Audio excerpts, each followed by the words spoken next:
Before last year భారత వృద్ధి రేట్ని అంతర్జాతీయ సంస్థలు అమెరికన్ సంస్థలన్నీ కూడా 6% అని లెక్కేసినాయి. 7.5% వచ్చింది. అయ్యయ్యో మా అంచనాలను అధిగమించి వెళ్ళిపోయింది అని చెప్పారు.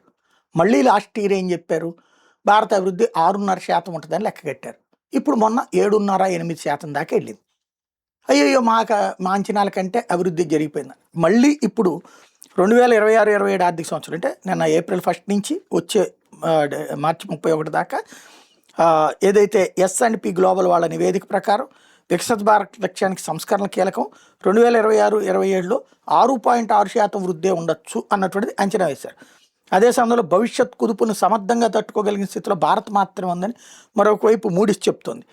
ADB వచ్చేటికి 26-27లో 0.6% తగ్గచ్చు అని చెప్పుకొస్తుంది. ఓవరాల్గా భారత్ మీద వీళ్ళ అంచనాలు ఇది. తర్వాత వస్తే మళ్ళీ అది మనకి భారతదేశపు వృద్ధిని ఎవ్వడూ ఆపలేడు, కొనసాగుతుంటుంది. ప్రపంచాల యుద్ధాల గందరగోళంలో ఉన్నప్పుడు మనం సాధిస్తున్నది అది. అందుకే మనం పాకిస్తాన్ వాడిని నాశనం చేయడానికి యుద్ధానికి పోవట్లేదు. అది ఇక్కడ గుర్తుపెట్టుకోవాల్సిన అంశం.